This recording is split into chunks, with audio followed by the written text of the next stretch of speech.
They've broken through one police line and they're about to march through another. This footage, taken by an independent filmmaker following a group of students, shows exactly how much pressure the police were under, not just outside this building yesterday, but inside as well. So I'm a bit outnumbered, but I've got to at least try. It's my duty, isn't it? If I don't, I mean, what can I do, really? I'll stop them smashing the window. What can I do? I'm duty bound to try. And that's what I'm trying to do. Amidst the chants of Tory scum inside and the scenes of chaos outside, suddenly there appears the incongruous sight of a designated legal observer making notes. The police are now backed up against the lifts, and what the footage now reveals is how the protesters open up an emergency door where a small number of police, at least one of them injured, stand back and watch helplessly as the protesters ascend in jubilation towards the roof.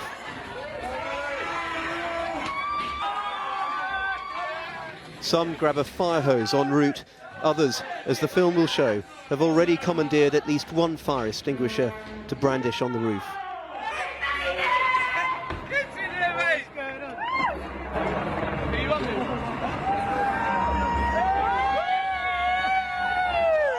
The camera captures the scene of thousands below, and then it cuts back to film a group chanting, and as it does so, a fire extinguisher is recorded being dropped over the railings. It is not entirely clear whether this was the fire extinguisher filmed from below, crashing down to the ground just feet away from the police. The chairman of the Police Federation said today that whoever threw the canister off the roof and into the crowd could face a charge of attempted murder. The policing minister said that 50 arrests had been made, more than 40 police officers injured.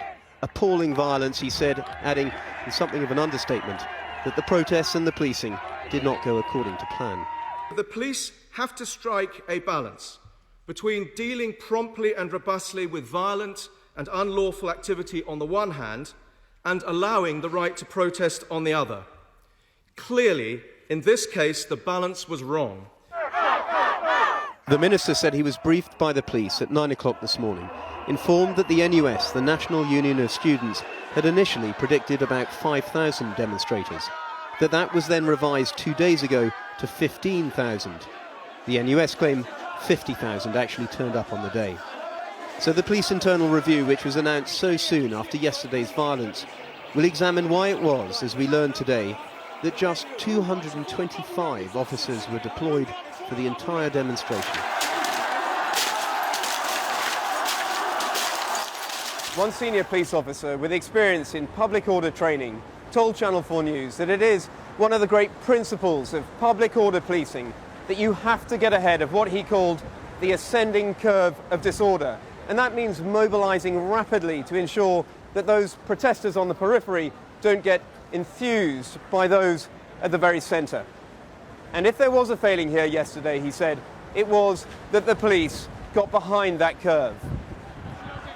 David Cameron today spoke of a thin blue line of extremely brave police officers. It was certainly thin, at times impotent to withhold the tide of surging protesters. And what was striking was just how long this meagre, high-visibility thread of police officers stood their ground seemingly alone. This was filmed just before 2:30 yesterday, well over an hour into the demonstration here. Yet the officers still appear to be in standard uniform, barely reinforced. And only at 2:50, now an hour and a half after the students targeted this building, does this helicopter camera pick up, in the top right-hand corner of the picture, an extra line of riot police trying to weave their way in to assist. This level of violence was totally unexpected. We've been asking ourselves, why was it unexpected? Should we have anticipated it better? And what lessons can we learn for the future? After the G20 protests of last year, there were lessons for the Metropolitan Police in relation to using overly aggressive tactics. There was certainly nothing overwhelming about the police response here yesterday. It was, as the Commissioner himself admitted, an embarrassment.